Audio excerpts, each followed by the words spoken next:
খেয়াদা ২ নম্বর অঞ্চলের ১৩ নম্বর বুথের সদস্য। পাখির চোখ করে ভোট করা হবে, সেখানে দেখা যাচ্ছে কেন্দ্র সরকার যেভাবে স্যার এনআরসি নিয়ে যেভাবে একটা নাড়াচাড়া দিচ্ছে, এবং ৪ তারিখ থেকে আপনার এসআইআর এই পশ্চিমবঙ্গে লাগু হয়েছে, তারপর থেকে দেখা যাচ্ছে বিরোধী দলনেতা শুভেন্দু অধিকারী বিএলওদের চাপ দিচ্ছে এবং তাদেরকে ভয় দেখাচ্ছে। কি মনে করছেন তাহলে ২০২৬ বিধানসভা নির্বাচনের আগে বিএলওরা কতটা স্বচ্ছভাবে কাজ করতে পারবে বলে? প্রথম কথা দেখুন, আপনাকে বলি যে শুভেন্দু অধিকারী যা কথাবাকথন করছেন বা যা বলছেন সেটা যুক্তি নেই, যুক্তিহীন কথাবার্তা, বা তার মধ্যে কোনো স্বচ্ছতা নেই।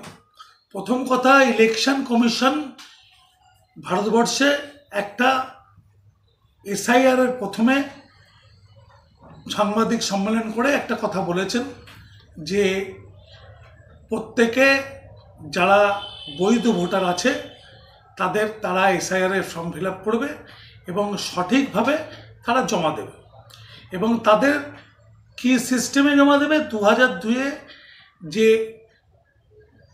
এসআইআর হয়েছিল, ওই আইআর হয়েছিল, আইআর এখন আইআর এসআইআরে দাঁড়িয়েছে। নতুন করে সরকার, কেন্দ্রীয় সরকার একটা তার লেজ জুড়েছে, হ্যাঁ, তা বলে এসআইআর হয়েছে এখন। এবার এসআইআরে শুভেন্দু অধিকারী বা কেন্দ্রীয় সরকারের একজন ভারপ্রাপ্ত বিজেপি গভর্নমেন্টের একজন সৈনিক, তিনি বলছেন যে তার সরকার বলছে, ইলেকশন কমিশন বলেছে যে নভেম্বরের ৪ তারিখ থেকে ডিসেম্বরের ৪ তারিখ হচ্ছে ফর্ম জমা দেওয়া এবং নেওয়ার ডেট। বিএলওরা সেখানে ডোর টু ডোর যাবে এবং ফর্ম দেবে, এবং তারপরে ৪ তারিখের মধ্যে কালেকশন করে ফর্ম আপ টু ডেট করে জমা দেবে। বিএলওদের প্রত্যেক বিএলও স্কুলের শিক্ষক বা সরকারি কোনো কর্মচারী, তাদের কোনো ট্রেনিং হয়নি, তারা কিছু জানেন না, তাদেরকে একগোছা ফর্ম ৪ তারিখের পরে দিয়ে দেওয়া হয়েছে, এবং তারা প্রত্যেক বুথে, আমি যেমনি সোনারপুর উত্তরের ১৩ নম্বর বুথের সদস্য, এই আমার বুথে ১৩০০ ভোটার আছে।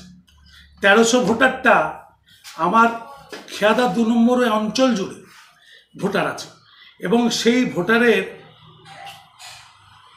যদি 2 থেকে 3 মাসও যায়, তারা হেঁটে হেঁটে বিএলওরা দিতে পারবে না, এবং বিএলওরা চেনে না প্রত্যেকের, মানে আমরা দল থেকে, এবং তারা দীর্ঘদিন এখানে বসবাস করছেন, এবং তাদেরকে নানা রকম হিন্দুত্বর নামে, যেহেতু তারা বাংলাদেশ থেকে আসা নাগরিক, তাদেরকে বোঝানো হয় যে তাদের সেই বাংলাদেশের কথা, বাংলাদেশের গল্প মনে করিয়ে দিয়ে এখানটা হিন্দু রাজ্য, এটা একটা সস্তা রাজনীতি, এটা গণতান্ত্রিক দেশ, এখানে সর্বজাতি সর্বসমন্বয় আমাদের দেশ ভারতবর্ষ। সেখানে দাঁড়িয়ে মতুয়াদের বোঝানো হচ্ছে যে এটা হিন্দু রাষ্ট্র হবে, কিন্তু সেটা তো গাছে কাঁঠাল গোপে তেলের মতন গল্প। ছোটোবেলায় এক প্রবাদ বাক্য দেখেছিলাম যে এটা মানুষ, এই মতুয়া সম্প্রদায় প্রত্যেক কটা মানুষ বুঝে গেছে, তারা আর এই জালে পা দেবে না। আপনি দেখতে পাবেন এইবার বিধানসভা ভোটে যে মতুয়া সম্প্রদায়ের ভোট চিরতে এসে দাঁড়াবে, সেটা শুভেন্দুবাবু বুঝছেন না বা কেন্দ্রীয় সরকার বুঝছেন না, আর সেই পুরনো গল্প চলবে না। অনেক দিন হয়েছে, মানুষকে একই জিনিস বোঝানো যাবে না। আচ্ছা, আরেকটা, আচ্ছা দাদা, আপনি আপনার ওয়ার্ডে কীভাবে জানাচ্ছেন বিএলওতে কীভাবে হেল্প করছে, এটা একটু বলুন। দেখুন, জল বৃষ্টি, শীত বসন্ত, প্রতি কটা দিন পশ্চিমবঙ্গের মুখ্যমন্ত্রী মমতা বন্দ্যোপাধ্যায় এবং আমাদের রাজনৈতিক যুবরাজ অভিষেক বন্দ্যোপাধ্যায়, উনি যেভাবে ওনারা প্রত্যেক দিন প্রত্যেক সময় মানুষের পাশে সব সুখে দুঃখের প্রত্যেক সময় যেরকমভাবে আছেন, এবং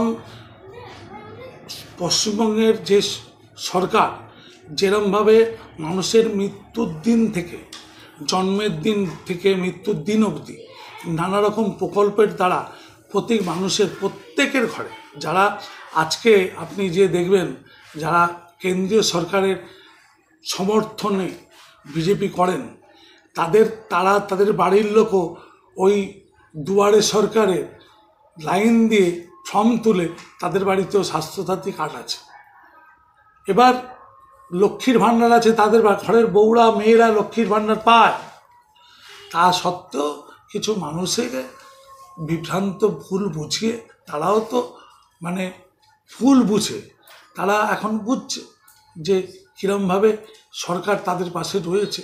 আজকে সারা ভারতবর্ষ জুড়ে প্রত্যেক সরকার যেরকমভাবে কাজ করছে, তার থেকে মমতা ব্যানার্জি মনে হয় কয়েকশো গুণ বেশি কাজ করছেন আমাদের দেশের নাগরিকদের জন্য।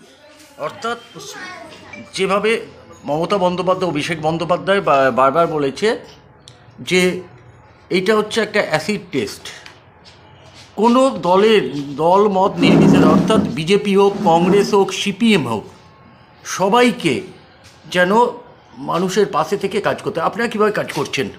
দেখুন, যেভাবে বিএলওদের উপরে চাপ দেওয়া হচ্ছে, আমার মনে হয় এটা করাটা আলবাত ঠিক নয়। মানে একটা মানুষ 1300 ভোটার, মানে এক একটা বুথে, মানে আমাদের যেমন 13 নম্বর বুথে 1300 ভোটার রয়েছে, একটা মানুষ 1300 ভোটারের বাড়ি গিয়ে কাজ করবে একা নিজের হাতে, 1300টা ফর্ম দেওয়া, তার ফর্ম এখানে অনেকে রয়েছে যারা ফর্ম ফিল আপ করতে পর্যন্ত। আমার নাম অঙ্কিতা মাইতি।